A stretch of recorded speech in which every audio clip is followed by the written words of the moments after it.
내 집 마련을 향한 길라잡이 부동산 가이드 진행의 강주리입니다. 도심 내 유휴 국유지와 노후 공공청사를 복합 개발해서 주택 공급을 늘리겠다고 정부가 발표를 했었는데요. 그런데 이 국유지들 중에서 강남과 송파 등 강남권 도심 알짜 국유지도 포함이 된 것으로 확인이 됐습니다.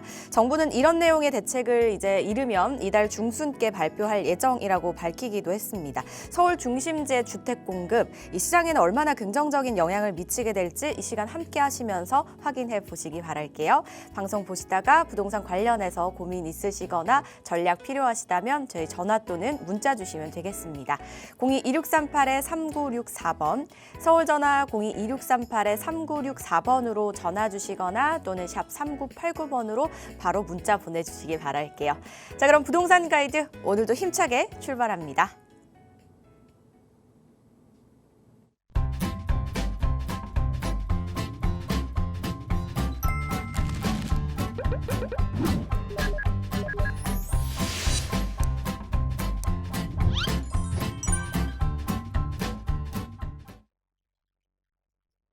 매주 목요일마다 함께 하시는 분 바로 모셔보도록 하겠습니다. 국토개발연구소의 이윤환 대표와 함께합니다. 안녕하세요, 대표님. 네, 반갑습니다. 자, 목요일 3시에 찾아뵙는 이윤환입니다. 자, 새해가 벌써 일주일이 지났어요. 시간 참 빨리 가죠. 자, 어쨌든 날씨는 굉장히 좀 춥습니다. 이 방송을 통해서 여러분들 고민 해결을 하는 시간이니까요. 많은 분들 전화 주셔서 속 시원히 고민을 해결을 도와드리도록 하겠습니다. 네, 오늘도 여러분들의 고민 속 시원하게 해결해보고 이슈 이야기도 나눠보도록 할게요. 그 전에 먼저 이제 또 대표님만의 오프라인 자리가 마련이 되어 있거든요. 어떤 자리죠? 자, 역시 세미나입니다. 일단은 연초가 됐으니까 2026년 부동산 시장이 어떻게 흘러갈 것인가에 대해서 진단을 반드시 해볼 필요가 있을 것 같아요. 자, 과연 어떻게 될 것인가 부동산 시장. 뭐 여러 가지 부동산 시장을 이제 좀 이렇게 변화를 줄 수 있는 여러 가지 요인들이 있을 거예요. 뭐 경제 여건부터 해서 여러 가지 요인들도 짚어볼 것이고요.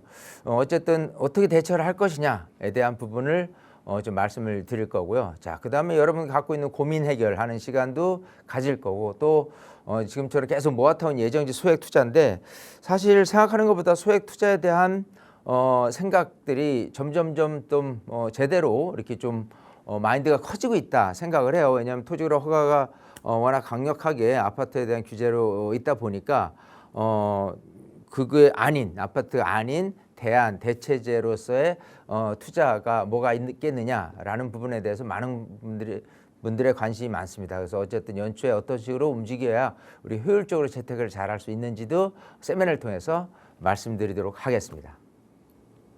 네, 오프라인 자리 참석하셔서요. 평소에 가지고 계셨던 부동산과 관련된 궁금증 한번 또 해결해 보시기 바라겠습니다. 궁금하신 사항 있으시다면요. 02-2638-3964번과 샵 3989번으로 문의하신 후에 참석해 보시기 바라겠습니다. 저희는 이제 본격적으로 이슈 이야기부터 한번 나눠보도록 할게요.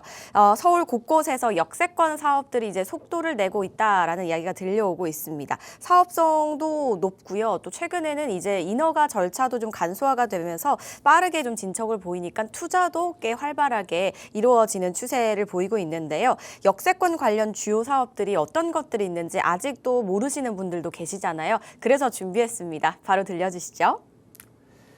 자, 뭐 역세권, 뭐 당연히 역 근처의 개발 사업이라는 게 역하고 멀리 떨어진 곳에 비해서는 여러 가지 인센티브를 주게 돼 있을 겁니다. 자, 그런데 역세권 뭐 사업, 개발 사업이라고 해서 많이들 물어보시는데 이걸 명확하게 좀 어떻게 구분할 수 있느냐에 대한 부분은 뭐 어떤 문헌이나 이런 것들을 그냥 간략 명료하게 이렇게 정리된 것들이 쉽지는 않습니다. 그래서 오늘은 여러분들이 이제 역세권 관련 주요 사업들에 대한 부분을 좀 말씀을 드리도록 하겠습니다. 자, 우선 이 사업 유형은 크게 6가지로 나눌 수 있는데요. 그 중에서 서울시에서의 그 정책 사업하고 또 중앙정부 주도의 이 사업, 역세권에 관련된 사업으로 크게 나눌 수가 있을 것 같아요. 우리가 이제 많이 들어봤을 거예요. 역세권 활성화 사업 해가지고 요즘 들어서 이제 얘기 많이 나오고 있는 건데 어쨌든 역세권 활성화 사업이라는 게 있고요. 그리고 역세권 복합개발 고밀 주거에 대한 부분, 그리고 많이 들어보셨을지 모르겠지만 시프트라고 있어요. 역세권 시프트. 그래서 역세권 주택 및 공공임대주택 이란 부분, 그리고 역세권 청년주택이라는 것도 있고요. 자, 요거는 이제 서울시 정책에 대한 부분이었고요. 중앙정부 주도 사업에서 이 소규모 재개발 사업이라는 게 있어요. 자, 이거는 기본적으로 이렇게 개발 사업을 했을 때 뭐 도정법 아니면 이제 국계법에서의 지구단위 계획 뭐에서의 이제 진행사항 아닌 이렇게 소규모 주택 정비법에 의한 부분으로 가는 사업도 있다라는 부분하고 도심 공공주택 복합 사업 이런 것도 이렇게 내재돼 있습니다. 자, 어쨌든 전체적으로 어떻게 좀 구분할 수 있느냐라는 부분을 크게는 우선 아까 서울시 정책 사업이라고 했고 또 정부 주도 사업이라고도 했어요. 근데 이제 이 사업마다 요건이라는 부분에 중에서 이제 면적 요건이 좀 있어요. 그래서 구역 요건이라고 한다면 역세권 활성화 같은 경우는 1,500제곱미터 이상 되는 부분, 그리고 또 역세권 복합개발 같은 경우는 1,500m 제곱미터 이상이긴 하는데 또 5,000제곱미터 이하인 부분이라는 규제가 있다. 제한적인 부분이라는 거죠. 자, 여기는 또 3,000제곱미터 및 100세대 이상이라는 부분으로 해서 시프트라는 부분이 있고요. 여기도 마찬가지로 청년주택 같은 경우는 1,000제곱미터 이상이라는 부분이 있고, 또 정부 주도 사업 중에서 이제 소규모 주택법에서의 소규모 재개발 사업 같은 경우는 5,000제곱미터 미만으로만 규제돼 있다. 그 사업을 할 수 있도록 돼 있다라는 부분하고, 도심 공공주택 복합 사업 같은 경우도 5,000제곱미터 이상으로 또 돼 있어요. 그래서 자, 이런 면적 구분만 이렇게 봤을 때 보면요, 이 역세권 사업이라는 게 그렇게 대규모 사업은 아니다. 우리가 알고 있는 뉴타운이라든지 재개발 사업 같이 대규모 사업보다는 이 지하철역을 중심으로 했을 때 전체적으로 반경 250m 또 반경 350m 정도 안에서의 어떤 인센티브를 주면서 그에 따른 그 임대주택을 좀 이렇게 공급을 활성화시키는 내용적으로 이렇게 약간 이렇게 대동소이하다라고 이렇게 볼 수가 있을 것 같습니다. 자, 어쨌든 자, 이런 부분에 대해서 뭐 노후도라든지 이런 요건들도 다 건건이마다 틀리는데, 이건 뭐 우리 시청자들이 분 입장에서 봤을 때 이거를 명확하게 구분짓기는 어려운데, 이게 어쨌든 복합 다양하게 이렇게 사업 유형이 있고 서울시 정책이 있고 중앙정부 주도 사업이 있구나라는 정도만 알면 좋을 것 같고요. 자, 그리고 이제 다음으로 넘겨서 자, 이게 이제 전체적으로 보면은 좀 한눈에 좀 들어올 수 있는 부분이 뭐냐면, 이렇게 이런 그 사업 유형에 대한 부분으로 했을 때 기본적으로 이렇게 기준 또 허용해서 이렇게 했을 때 뭐를 얻어내느냐, 인센티브를 주긴 주는데 그냥 무작정 주지는 않을 거예요. 아마 모든 그 세상의 이치의 이론을 다 집약해서 만든 딱 한 문장이 뭐냐면 세상에 공짜는 없다라는 거랑 일맥상통하지 않느냐 싶어요. 뭐냐면 이런 식으로 변경 후 이 용적률을 좀 상향을 시키는데 그냥 단순 그 상향이 아니라 이런 식으로 공공시설이라든지 민간 임대주택이라든지 이런 부분들을 좀 많이 늘리는 효과성이 강하게 내재돼 있다라는 부분을 생각한다면 이게 세상에 공짜는 없구나. 그렇게 봤을 때 여기서 만약에 이런 임대주택을 예를 들어서 많이 내가 짓게 되는데 용적률 인센티브를 많이 받고, 자, 그러면 이거를 그런 그 비용을 들여가면서 냈을 때 과연 그게 합당하냐라고 물어본다면 이런 거 있을 거예요. 표준건축비라는 게 있어요. 그래서 표준건축비라는 내용으로 이거를 짓고자 하는데, 이 표준건축비가 지금 상당히 현실화되어 있다고는 하지만 굉장히 좀 낮게 책정돼 있어요. 시장가보다. 그러면 이렇게 표준건축비로 해서 공사를 했지만 실제로는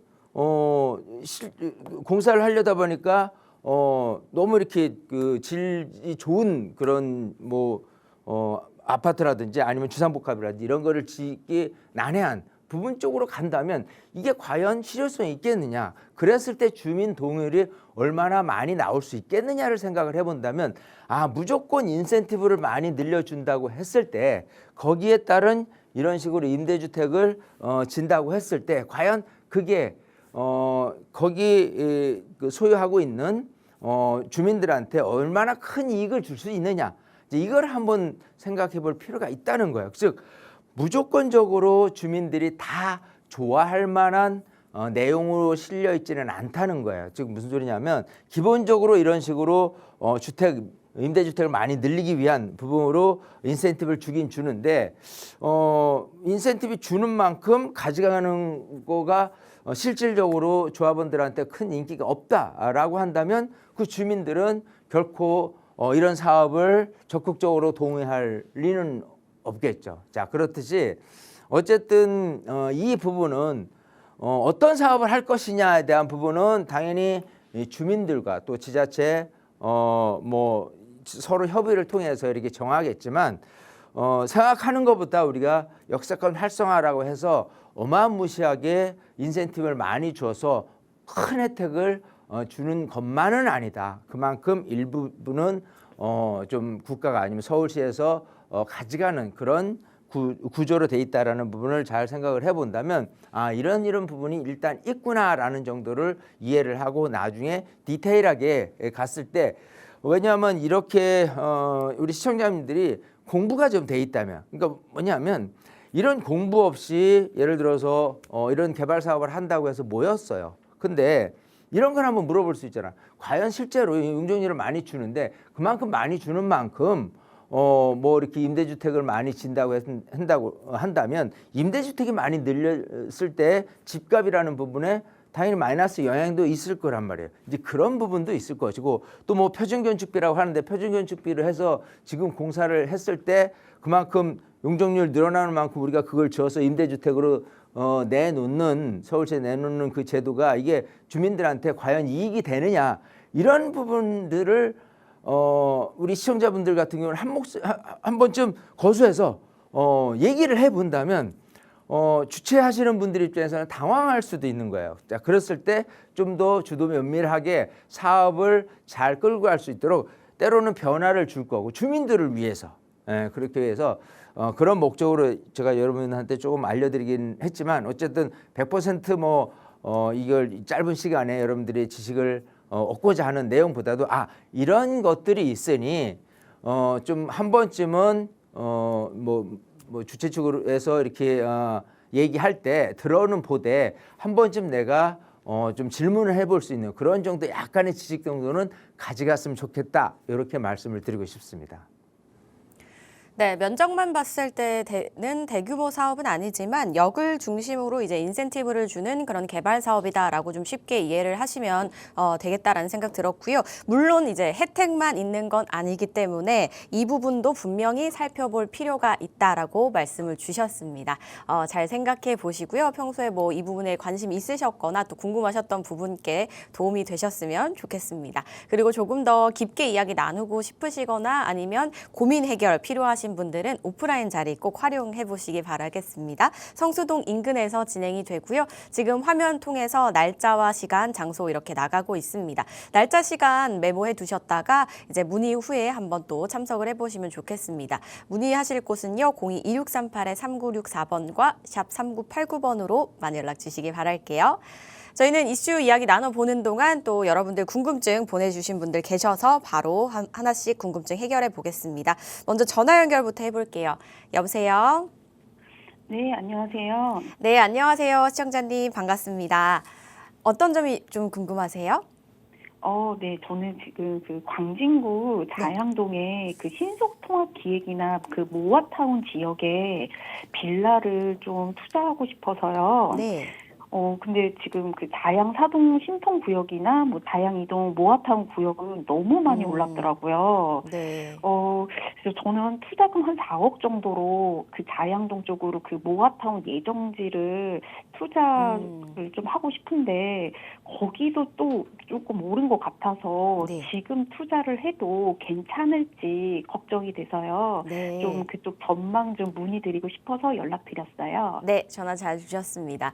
요즘 자양동 관련한 질문들 진짜 많네요. 지금 일단 투자금 4억으로 모아타운 예정지를 투자하려고 하시는데 이미 조금 오른 것 같은데 지금도 괜찮을까요? 입니다. 대표님, 네. 지금도 괜찮을까요? 자, 뭐 자양동 이 너무 요즘 가장 핫한 그 동이 아닌가 생각을 해요. 네, 자 어쨌든 반갑습니다. 아, 우리 네, 생- 안녕하세요. 자 이제 자양동 하면 이제는 이제 우리가 저 흔히 뭐 자양분 같은 것처럼요 뭔가 이렇게 좀 이렇게 좋은 영향력에 있는 동 이름이 돼가고 있어요. 그래서 자양동이 지금 너무 핫해서 가격도 굉장히 많이 올랐고 물건도 없어요. 현장 가 보면. 자, 근데 네, 이제 너무 말씀하시는 건 너무 올라서 네. 지금 신통계획이라든지 모아타운 예정 지역에 투자하긴 그러니까 좀 같은 자양동이라도 당장 사업은 안 되더라도 뭐 4억대 갖고 좀 할 수 있는 데가 있다면 그게 더 나을지 이런 거잖아요. 네. 예. 자, 우선 한번 이 전체적인 지도를 놓고 자양동에 대해서 한번 살펴보면요. 왜 자양동이 자꾸 그렇게 인기를 구사할까라고 생각해 보면 지리적 입지로 따졌을 때 보면 이래 우선 큰 틀로 봤을 때 제가 항상 얘기하는 거는 광진구 안에 자양동이 있는 거잖아요. 네. 자, 이게 이제 광진구예요. 이렇게 그리고 이게 성동구입니다. 그리고 이게 용산구예요. 자, 이제 입지로 따졌을 때 항상 내 동이 그 구에 대한 부분에 그 구가 어느 구냐라는 부분도 중요하기 때문에 일단은 뭐 한강변 이고요. 이쪽은 이제 마포구가 될 것이고 마포구, 용산구, 성동구, 광진구 그런데 자, 뭐 일단 그 이 광진구 쪽에 건너편 같은 경우는 송파구예요. 그죠? 네. 그리고 이제 성동구 같은 경우에 건너편은 이제 강남구가 될 거고요. 용산구의 건너편은 서초구. 근데 이제 한강변에는 지금 일단은 이제 반포 잠원 지역인 것이고 이쪽 그 성동구 건너편은 압구정 이 포진되어 있고 그리고 광진구 건너편 같은 경우는 잠실 일대를 얘기를 하고 있습니다. 자, 이게 이제 어떤 부분에 대해서 굉장히 중요하냐 자양동이 이런다면요. 광진구도 여러 가지 동이 있어요. 근데 이 자양동이 속해 있는 동 같은 경우는 한강에 굉장히 폭넓게 포진되어 있습니다. 여기 말고도 뭐 이렇게 중곡동까지 해가지고 굉장히 크게 있는데 자, 이렇게 중곡동에 있는 예를 들어서 아파트와 자양동에 있는 아파트와 이제 비교를 해본다라고 한다면 당연 한강 조망이 가능한 자양동의 아파트가 나중에 점점 비싸질게요. 그게 이제 왜 그러냐면 잠실도 그렇고요, 강남구도 그렇고요, 또 서초구도 마찬가지입니다. 이 송파구도. 자, 그래서 잠실에 있는 아파트와 한강하고 먼 지역에 있는 어떤 예를 들어서 뭐 좀 마천동이다, 거여동에 있는 아파트와 시세를 비교를 해본다면요, 굉장히 좀 차이가 많이 벌어지고 있으면서 점점 벌어지고 있어요. 자, 그 얘기는 나중에 광진구 안에서도 자양동 같은 건 한강변이기 때문에 계속해서 인기를 구사할 것이고 그렇지 않은 곳하고는 점점 더 차이가 많아질 것이다. 그게 지금 보고 있는 잠실과 그렇지 않은 곳의 차이인 것처럼. 그렇기 때문에 더욱더 한강변에 있는 동들이 인기가 좋은 거예요. 자, 근데 이제 좀 아까 우리 시청자님 그 말씀하셨다시피 많이 비싸죠? 네. 엄청 비싸요. 네. 근데 지금 성수동 같은 경우도 재개발을 하잖아요. 네. 지금 뭐 이쪽은 한남동 같은 경우 재개발 당연히 뉴타운 구역으로 하는 거고 성수 전략정비구역에도 재개발을 해요. 여기가 시세가 네. 지금 얼마냐 하면요. 성수동만 해더라도 빌라 하나가 한 28억에서 30억 합니다. 상상을 못할 정도로 그 정도 금액이면 재건축 아파트하고 맞먹을 정도예요. 빌라 한 채가 그 정도라고 한다면은 그만큼 이게 이제 개발이 되었을 때 생각해 본다면 충분히 향후에 인기를 구사할 가능성이 높기 때문에 이렇게까지 가격이 올랐어요. 자, 그렇다면 본다면 아까 얘기하신 자양 4동 같은 경우 신속통합기획이에요. 또 여기 자양 2동이라든지 또 자양 1동이라든지 모아타운 지역 같은 경우도 어쨌든 지금 여기가 이제 뭐 한 28억 간다면요. 여기 같은 경우 지금 한 16억에서 18억 정도 합니다. 빌라 한 채가. 여기 같은 경우는 일단 기본은 10억이에요, 지금. 네. 지금 불과 몇 년 전 소위 이 신속통합기획이 그 지정되지 않았을 때와 지정된 이후에 그리고 지정되고 나서 초기와 그리고 나서 지금 이 사업이 막 진행이 활발히 진행되고 있는 상황에서 가격이요 거의 1년에 한 2억 단위로 뛰고 있는 것 같아요. 여기도 보면은 10억이 된 게 한 불과 한 2년에서 3년 사이에 보면은 겨우 한 5억 정도밖에 안 됐던 게 지금 10억으로 건너뛰었거든요. 그러니까 1년에 이런 식으로 뭐 2억 뭐 때씩 이렇게 네. 가격이 탁탁 뛴다 그러면은 야 이거 너무 괜찮긴 하죠. 근데 아까 말씀하셨다시피 만약 10억짜리를 사고 싶어도 전세가 한 3억이거나 그 이하면 실투자 금액이 7억 돼야 돼요. 그러다 보니까 이제는 4억 정도 갖고는 매입할 수가 없어. 그렇기 때문에 4억 갖고 차라리 딴 데를 어디를 할까? 뭐 예를 들어 뭐 면목동이나 이쪽에 그 모아타운 지역을 해볼까라고 해도 지나고 나면 또 아니야. 그래도 한강변 쪽으로 좀 뭐 자양동 쪽으로 이렇게 개발하는 게 좋겠어. 한강변이 아니라도 자양동이라는 입지 자체가 이 2호선 지하철 라인 안쪽에 다 배치돼 있어요. 이런 식으로. 그러니까 폭넓게 보면 이게 전체적으로 자양동인데 여기는 자양 4동, 여긴 자양 3동, 여긴 자양 2동, 여기는 자양 1동 이렇거든요. 네, 이렇게 본다면은 어찌 보면 이게 어쨌든 자양동 정도만 한다고 하더라도 상당히 괜찮겠다라는 인식이 지금 있는 거야. 그러다 보니까 많은 분들이 자양동, 자양동, 자양동, 자양분, 자양분, 자양분 뭐 이런 식으로 계속해서 자양분을 먹고 자라는 동 이름처럼 변화하고 있습니다. 자, 그런데 우리 시청자님이 좀 골자로 얘기하는 거는 4억대로 매입을 해도 괜찮냐라는 부분이 있어요. 그죠? 네. 자, 그러면 이렇게 생각을 해봐야 돼요.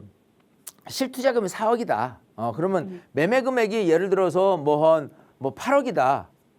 근데 전세가 4억을 꼈다. 그랬을 때 실투자금 4억 해도 괜찮냐라고 한다면 이 매매 금액에 대한 부분으로 생각을 해봤을 때 8억짜리 빌라 그리고 여기처럼 10억짜리 빌라 그리고 여기처럼 16억짜리 빌라라고 했을 때 내가 흡사 얘가 10억으로 또 건너뛰어서 나중에 16억, 17억으로 올라갈 가능성 있느냐 이거를 생각을 해봐야 되는 거예요. 자, 우선은 이 근처에서 가장 비싼 성수 전략정비구역은 굉장히 한강변이면서도 특별한 재개발 구역이긴 하지만 어쨌든 여기 같은 경우 지금 28억을 한다라는 거는 신속통합기획도 이쪽으로 계속 가격이 올라갈 것이고 얘도 마찬가지 이쪽으로 가격이 올라갈 게 뻔해요. 그러면 시간만 좀 기다리면 결국은 8억짜리도 10억 되고 12억 되고 14억 되는 데 있어서는 해마다 그런 식으로 올라갈 가능성이 있다. 자, 그렇기 때문에 지금 이 정도의 매입을 해도 늦지 않다. 저는 이리 생각하거든요. 자, 그리고 이제 그게 있어요. 그러면 내가 지금 시점에서 몇 년 전에 5억이라고 했는데 프리미엄이 너무 많이 붙어 있는 상태로 지금 매입을 하는 거 아니냐. 나중에 이익이 좀 크게 떨어지지 않느냐. 이게 이제 궁금할 수 있단 말이에요. 네네. 근데 이제 중요한 건 뭐냐면 이런 식으로 이제 8억짜리다라고 했을 때 과연 평가 금액을 얼마로 받을 거냐. 만약에 내가 8억에 샀는데 평가액을 한 5억을 받았어요. 그러면 P가 이미 3억이 존재하는 물건인데 만약에 8억짜리 빌라를 샀는데 평가 금액을 8억을 받는다고 가정을 할 것 같으면 지금은 프리미엄이 전혀 안 올랐다는 거예요. 이해되세요? 그러면 그 프리미엄이 안 오르긴 했는데 앞으로 얼만큼 더 시세 상승 여력이 있느냐라고 본다면 기본적으로 이렇게 자양동 같은 경우는 최소한 못해도 한 15억 정도는 올라갈 가능성이 있다는 거예요. 즉 지금 같은 경우 4억을 투자한다 손 치더라도 아직 이 금액선에서 매매 금액으로 따졌을 때 피가 붙어있지 않다라는 거를 느껴야 되는데, 많은 분들이 요 몇 년 전 금액 한 5억 6억 했는데 지금 벌써 8억이니까 피가 왕창 붙었구나 이렇게 생각을 하는데요. 이거는 빙산의 일각이에요. 그 오른 건. 즉 앞으로 향후 시세가 계속 올라가게 된다면 이렇게 한강변 같은 경우는 기본적으로 한 15억 이상의 투자 가치가 있기 때문에 저는 지금 자양동을 들어와도 괜찮다. 상대적으로는 뭐냐면 이런 식으로 자양동 같은 경우는 15억 정도는 벌 수 있는 동네야 라는 부분이 있는데요. 그렇지 않은 동네 같은 경우는 10억도 채 안 되는 이익을 갖고 있어요. 즉, 요 옆에 다른 동을 가니까, 예를 들어 중국동을 가니까 요보다 싸 한 6억밖에 안 해. 그리고 실투자 금액이 뭐 한 3억 정도면 돼. 2억 3억이면 돼. 라고 하는데 과연 얘가 나중에 이익이 됐을 때 얼마의 이익을 얻어낼 수 있느냐라고 한다면 10억이 안 되는 선으로 이익이 최고도에 달할 가능성도 있어요. 그렇게 본다면 우선은 중요한 건 사업이 지금 안 된다 손 치더라도 아파트 시세가 생각하는 것보다 많이 올라갈 수 있는 이런 광진구 전체적으로는 자양동 어디가 됐든 이제 한 4억 선에서 매입할 수만 있다면 그게 지금은 최선의 길이 아닌가 생각을 해보는 거예요. 아시겠어요? 네네. 네, 어쨌든 네, 좀 마음이 뭐 편해지네요. 겁을 내지 마시고 네. 뭐 어쨌든 지금 상황에서도 충분히 투자 가치가 있다 저는 말씀드리니까 좀 더 공부가 필요하시다라면 세미나 오셔서 좀 공부를 하시다 보면은 좀 더 느낌이 팍팍 올 거예요.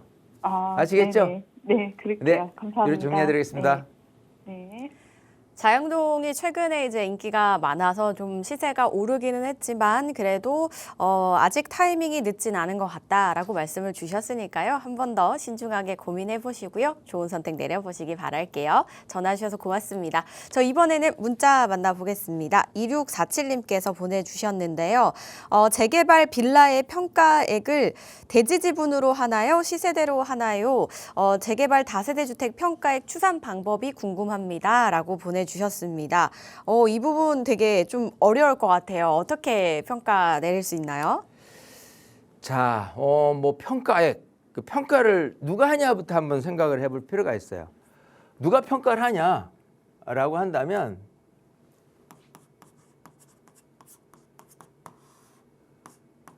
감정평가사가 하겠죠. 평가사는 공인된 평가를 하는 분들이에요. 감정평가 회사에 속한 감정평가사들이 직접 전체 물건을 다가, 그러니까 모든 물건, 층, 뭐 201호, 202호, 뭐 301호 전부 다 틀리게 평가를 하게 됩니다. 근데 예전에 감정평가사가 그냥 멋대로 자기 방식대로 평가를 한다고 한다면은 기준치가 없이 평가를 한다고 그러면 너무 중구난방이겠죠. 평가 금액이. 자, 근데 이제 예전에 그 감정평가상가 평가를 하는 기준치라고 한다면 토지 보상에 관한 법률 안에서의 지침에서의 평가 기준이 있어요. 자, 근데 예전에 이제 재개발이라는 부분으로 갔을 때 이 재개발 같은 경우는 기본적으로 토지 가격 얼마, 그리고 건물 가격 얼마, 이런 식으로 평가를 하는 게 일반적인 평가 금액이었어요. 즉 무슨 소리냐, 예를 들어 이게 한남 뉴타운이 있어요. 한남 뉴타운에 있는 그 평가를 할 때 대략 몇 년 전에 평가 금액을 얼마로 예시를 했었냐면 대지지분 평당 금액을 1억 1천에서 1억 2천 정도로 평가를 했어요. 토지에 대한 부분. 왜냐하면 생각해보면 야, 토지 많이 갖고 있어? 그러면 이거 전체적으로 재개발 다 헐어서 저기 할 거니까 토지를 많이 확보하고 가지고 있는 분들이 더 많은 평가를 받아야지라고 해요. 그러면 자, 여기 평가 금액을 평당 1억 천에서 1억 2천이라고 했는데 그럼 모든 땅을 다 평당 1억 1천, 1억 2천으로 줬느냐는 또 아니에요. 거기서 보면 구분이 다세대, 구분세대, 공동주택 같은 경우는 이렇게 줬고요. 그 다음에 다가구라든지 단독주택 같은 경우는 이거의 절반을 평가를 해줍니다. 자, 그러면 단독주택 같은 경우들 입장에서 보면 굉장히 좀 억울하죠. 예. 야, 무슨 소리야. 땅을 많이 가지고 있는 사람이 많은 평가를 가져야 되는데, 만약에 예를 들어서 어떤 분이 빌라를 갖고 있는데 빌라의 대지 지분이 20평이야. 빌라가 대지 지분이 20평이야. 다가구 갖고 있는데, 단독 다가구 갖고 있는데 얘가 40평이야 라고 한다면 빌라 20평 가지나 다가구 40평 가지나 똑같이 평가를 받게 되는 거예요. 굉장히 좀 억울해. 그죠?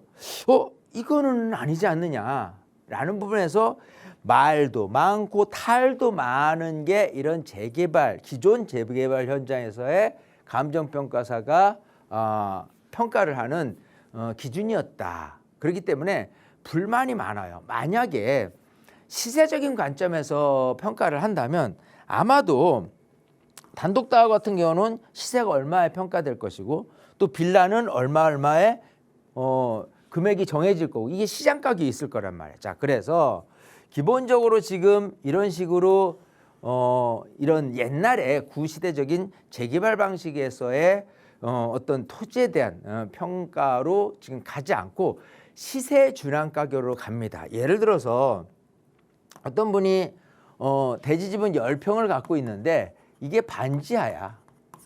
근데 어떤 지분이 대지 지분 5평 갖고 있긴 한데 이거는 신축 2층 빌라야 라고 한다면 예전 방식으로 따진다면 무조건 반지하 10평짜리가 더 높게 받았을 법해요. 하지만 시장에서는 안 읽어주거든요. 반지하고 굉장히 오래됐고 이거는 매매 금액도 매매금이지만 전세 금액 자체도 워낙 현저히 낮기 때문에 얘는 시세대로 평가해 봤을 때 5평의 신축 빌라에 비해서는 월등히 낮을 거란 말이에요.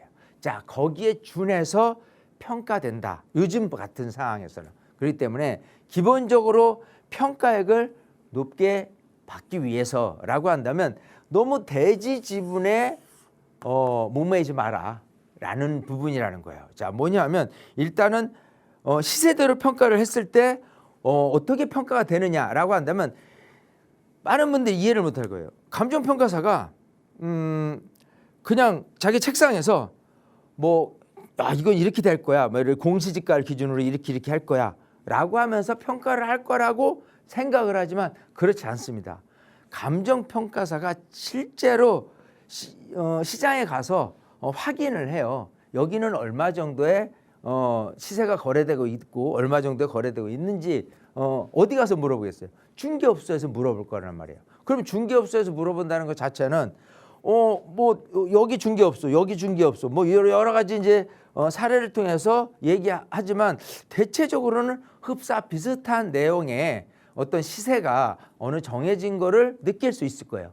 거기에 반영해서 기본적으로 어느 물건이다, 빌라다라고 한다면 그게 평가 금액으로 제시를 할 것이고 기본적으로 최종적으로 이 물건에 대한 평가 금액이 되는 부분은 한 사람의 평가사에 의해서 정해지는 게 아니라 최소한 2군데 아니면 3군데 쪽에서 평가액에 대한 부분을 산술 평균을 해서 나타난다. 어느 것이 현저하게 낮거나 현저하게 높으면 안 되니까 기본적으로 평균치를 또 잡을 거다. 이게 뭐냐면 결국은 이 평가사도 현장에 있는 중개업소를 통해서 기본적인 시세에 대한 그 시세를 파악을 한다라고 한다면 이분도 마찬가지 그렇게 파악을 할 것이고 다른 평가사도 마찬가지 그렇게 파악이 될 거예요. 그러면 대체적으로 어느 정도 금액선은 그 표준치가 있는 듯이 나타날 것이다라고 생각하는 게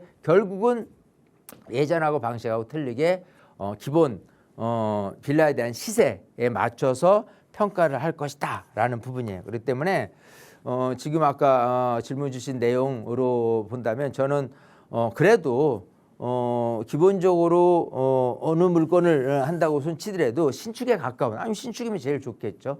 그렇게 하고 뭐 반개수라든지 여러 가지 측면을 고려했을 때 이게 어느 정도 평가를 받겠구나라는 거를 생각을 해본다면, 또 중요한 건 매매 금액이 있을 것이고 거기에 따른 전세 시세가 있을 거란 말이에요. 이 지렛대를 통해서 갭 투자를 통상을 하게 되는데, 이 갭 투자가 적을 내면 기본적으로 오래된 빌라, 뭐 대지집은 뭐 많고 적음 이걸 떠나서 오히려 신축에 가깝거나 전세 금액이 많이 나올 수 있는 구조의 주택이 좀 더 유리할 수 있다, 이렇게 생각을 하니까요. 많은 분들이 이렇게 뭐 예전 방식으로만 자꾸 뭐 대지집은 몇 평이에요, 뭐예요, 막 이렇게 자꾸 구분하지 마시고 좀 현명한 현실에 맞는 평가 기준을 여러분들이 알고 계시면 좋을 것 같다고 생각이 됩니다. 예, 예전에는 이제 대지 지분으로 좀 평가를 했다면 요즘은 시세대로 평가를 하기 때문에 대지 지분에 크게 목매지 않아도 되실 거다라고 말씀을 주셨습니다. 이 부분 참고를 해보시고요. 상담 내용 도움되셨길 바라겠습니다. 자, 이번엔 전화 연결로 가볼게요. 여보세요?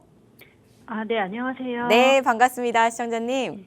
예, 어떤 점이 궁금하실까요? 네.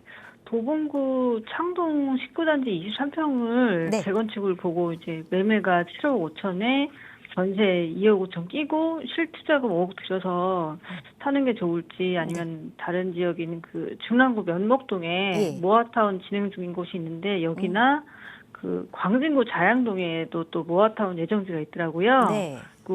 이 세 곳 중 어디에 투자하는 게 좋을지 고민이 돼서 연락드렸어요. 예, 전화 잘 주셨습니다. 저희 대표님 연결해 드릴 테니까요. 바로 말씀 나눠보시기 바랄게요. 네, 반갑습니다. 네, 안녕하세요. 안녕하세요. 네, 자, 지금 이제 도봉구 창동의 창동 19단지 주공 아파트. 네, 자, 여기를 지금 보셨는지, 이제 물건 가액은 뭐 7억 5천, 전세 한 2억 5천에 실투자금 5억 갖고 여기를 할지, 아니면 중랑구 면목동에 모아타운을 진행하려는 그런 곳이 날지, 아니면 아예 뭐 또 이제 아까도 그 질문 들어온 게 광진구 자양동에 또 뭐 모아타운 예정지, 지금 당장은 아니래도 그쪽이 날지, 이런 거잖아요. 네, 네, 자, 우선 이거부터 볼게요. 이제 무엇이 중원디, 이게 이제 제일 키포인트인데, 자, 볼게요. 지금 우리 시청자님이 바라보고 있는 이 컨셉을 좀, 지도를 좀 폭넓게, 자, 이렇게 봤어요. 이렇게 보니까 우선 도봉구 창동이에요, 그죠? 네, 그죠? 자, 그리고 하나는 중랑구예요, 네, 면목동. 네. 그리고 광진구입니다. 광진구 자양동, 이렇게 봤어요. 그러면 우리가 흔히 서로에 대해서 물어볼 때 어디 아파트 시세가 그래도 제일 비싸겠느냐라고 한다면 도봉구보다는 중랑구, 중랑구보다는 광진구가 제일 비쌀 거라고 많이들 비슷한 얘기를 할 거예요. 맞죠? 네, 네. 사실은 그게 첫 번째예요, 기본적으로는. 그러니까 내가 어떤 투자를 하는 데 있어서 무엇이 중요한지를 갖고 따졌을 때 우선 도봉구에 그 투자를 할 거냐, 중랑구에 투자를 할 거냐, 아니면 광진구에 투자할 거냐, 이거부터 출발을 하는 게 대원칙이다라는 부분이에요. 자, 그러면 디테일에 들어가서 소원칙으로 따졌을 때 보면요, 우선 이거예요. 도봉구 창동이 그러면은 제일 안 좋은 곳이냐라고 하면 그렇지 않죠. 왜냐하면 지금 창동역 쪽에 GTX 신호선도 지금 이제 GTX가 이제 개통되면은 얼마나 좋겠어요, 그죠? 네, 예. 또 지리적 입지도 입지지만 창동 주공 아파트 단지가 164%로 옛날에 찾아 먹었어요, 용적률로. 그러면 얘가 나중에 재건축 됐을 때 기본적으로 지금은 이제 한 1,700 뭐 세대 정도 된다라고 하는데, 나중에 이것저것 용적률 인센티브를 받고 한다 그러면 한 2,500세대로 늘어날 가능성이 있어요. 네. 자, 그랬을 때 지금 아까 얘기대로 시세가 7억 5천이에요. 그죠? 네, 이랬을 때 지금 이제 20평대란 말이에요. 이 20평대 7억 5천짜리가 과연 몇 평을 받는 데 있어서 추가 분담금은 얼마? 그러니까 재개발 방식하고는 또 다른 명확한 게 있어요. 이 재건축 같은 경우는. 자, 그러면 여기에 내가 얼마를 추가 분담금을 냈을 때 과연 내가 얼마가 될 것이고, 만약 예를 들어서 7억 5천인데 내가 여기서 한 3억 정도를 더 추가 분담금을 했을 때 뭐 10억 5천이 되겠죠. 내가 10억 5천이 된다라고 했을 때 만약 30% 기준으로 만약 새 아파트가 된다라고 하면 얘가 얼마짜리가 될 것 같은데 라고 유추를 해볼 수 있단 말이에요. 그럼 이 근처에 있는 아파트를 쭉 보면은 부석환산 아이파크가 있어. 물론 이제 당장 신축은 아니지만 어쨌든 단지가 그래도 크고 그나마 신축에 가까워라고 했을 때 얘에 비해서 얘가 신축이기 때문에 단지도 크고 해서 얼마가 될 것이냐. 예를 들어서 얘가 이것저것 계산을 해보니까 얘가 한 15억은 갈 수도 있을 것 같아. 그죠? 이제 이렇게 판단을 해보는 거예요. 자, 그러면 지금 유추해 본 건데 아까 한 10억 5천인데 앞으로 재건축이 진행되면서 한 4억 5천 정도의 이익이 될 것 같아 라는 부분에 대해서 지금 약간 어느 정도 이제 윤곽이 잡혔어요. 그죠? 네. 자, 그러면 이게 사업이 지금 어느 단계냐라고 한다면 가장 초기 단계예요. 그죠? 네. 근데 언제까지 언제 이렇게 사업이 빨리 될지는 아직은 미지수예요. 그리고 GTX도 언제 개통될지 아직도 미지수예요. 그잖아요. 네. 자, 그런 측면에서 일단 4억 5천의 이익을 보기 위해서 앞으로 예정되지 않은, 즉 5년 후가 될 수도 있고 5년은 당장은 안 되겠죠. 10년 후가 될 수 있고 15년 후가 될 수 있는데 이 이익분을 위해서 5억을 내가 묻어놓는 게 맞느냐라는 부분에 대해서 고민을 해본다면 우선 아까 큰 틀로 다시 갔을 때 그래?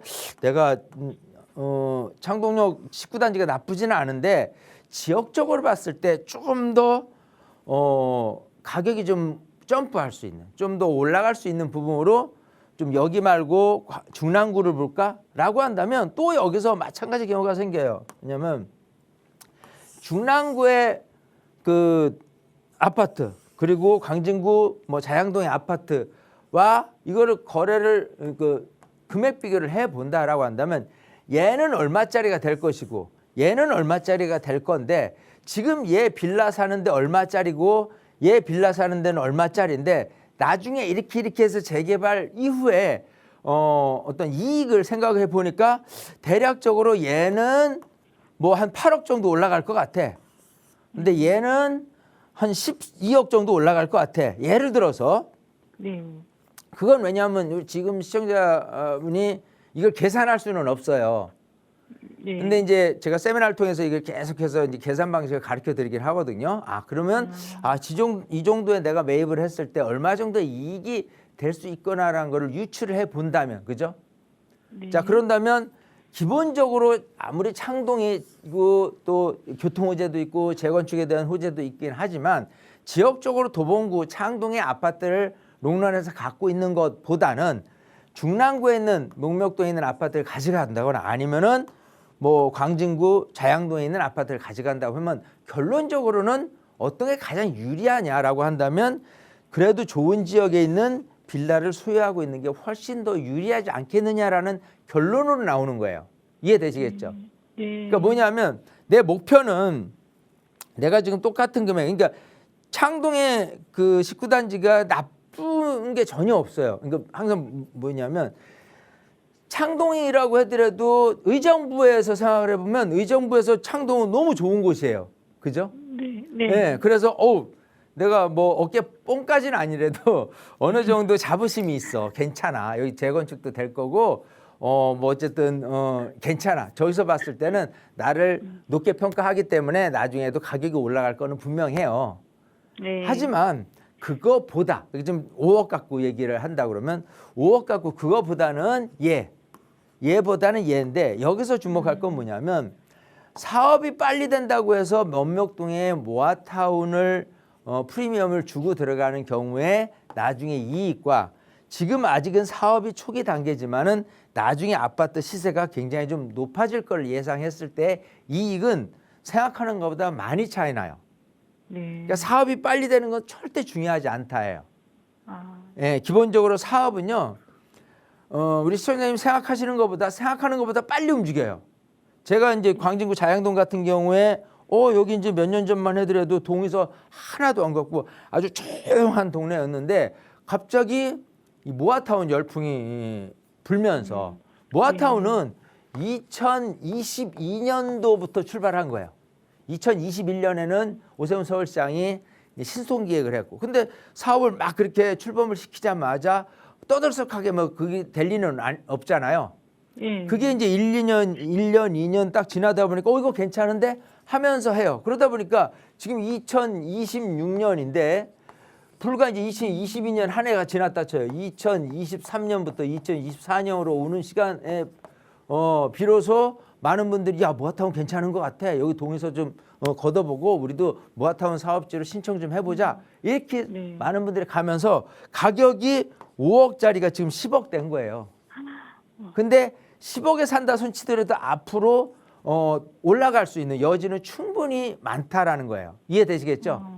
네. 그런 측면에서 우선은 다시 원점으로 돌아가서 뭘 내가 소유한다고 그래도 도봉구 창동이 괜찮긴 하지만 도봉구 창동보다는 중랑구보다는 광진구가 더 나으니까 좋은 위치로 방향전을 하는 게 조금 더 장기적으로 봤을 때 유리하지 않느냐. 그리고 또 하나는 사업 기간 자체가요. 모아타운이 훨씬 빨라요. 재건축보다. 아, 네. 예, 왜냐하면 블럭 단위로 이렇게 개발을 하다 보니까 주민들 동의도 몇백 명만 걷어서 빨리빨리 사업을 하고자 하는 부분도 있고 이미 뭐 착공해서 곧이어 준공날 그런 단지들도 많이 생겨나고 있어요. 모아타운 같은 경우가. 네. 네, 그런 측면에서 이렇게 말씀드려 보는 거니까 지금 뭐 아파트도 뭐 거래가 잘 되는 곳은 또 돼요. 가격이 지금 내놔도 올라갈 수 있는 상황일 수도 있으니까 얘가 오르면 나중에 더 올라가니까 걔를 과감히 매도를 하고 이쪽으로 방향 선회를 한번 해보시면 좋을 것 같습니다. 아시겠죠? 네, 감사합니다. 네, 이렇게 정리해드리겠습니다. 네, 이 가이드라인 전략을 좀 세워드렸는데요. 상담 내용이 좀 도움 되셨으면 좋겠습니다. 참고해 보시고요. 좋은 선택 꼭 내려보시기 바랄게요. 추가적으로 궁금하시다면 다시 한번 또 요청해 주시기 바라겠습니다. 저희 지금 이렇게 상담 나눠보고 있는데요. 워낙 꼼꼼하게 상담을 도와주시다 보니까 시간이 어느덧 이렇게 또 훌쩍 가서 마무리를 할 때가 됐습니다. 저희 빠르게 오프라인 자리 들어보고 마무리하도록 할게요, 대표님. 자, 뭐 아무래도 이제 지금 뭐 날씨는 좀 춥다고는 하지만은 그렇다고 집안에 계속 있으면요, 그것도 몸에 오히려 좋은 게 아닙니다. 활동을 자꾸 해야 돼요. 근데 활동을 하는 데 있어서 좀 어디로 갈지 하는데 이 몸만 뭐 좀 활동이 된다고 해서가 아니라 머리도 좀 활동을 시켜야 됩니다. 그래서 세미나에 오시면 기본적으로 오시는 시간, 뭐 대중교통을 이용해서 오시는 시간만큼 여러분들이 운동이 될 것이다라는 부분 하고요. 두 번째는 분명히 여러분들이 충분히 많은 것을 얻어갈 것이다요. 예, 그래서 제가 항상 일석이조가 아니라 3조, 일석사조 뭐 뛰어넘어서 일석오조도 바라볼 수 있는 세미나 시간이니까 결국은 여러분들의 시간이 여러분들이 안고 있는 고민들 사실 방송에서 풀어내면 또 좀 한계는 있습니다. 그렇기 때문에 또 이렇게 시청자 사연으로 이렇게 상담하신 분들도 많이 오세요. 일부러라도. 왜냐하면 좀 더 구체적으로 좀 듣고도 싶고 뭐 좀 정확하게 알고도 싶고 이런 것 때문에 세미나에 오시니까 많은 분들 어때좀 세미나에 오셔서 얻어가실 수 있는 부분은 무궁무진하다. 저는 이렇게 자부할 수 있으니까요. 세미나 일정 잘 체크하셔서 세미나 때 많이 신청해서 오시면 좋을 것 같습니다. 궁금하신 사항은요. 02638-3964번과 샵 3989번으로 연락 주시기 바랄게요. 저희 방송에서 제공하는 정보는 투자 판단에 대한 조언일 뿐 해당 부동산의 가치 상승과 하락을 보장하지 않습니다. 저희 여기서 인사드릴게요. 내일 이 시간 다시 찾아뵙겠습니다. 시청해주신 여러분 고맙습니다.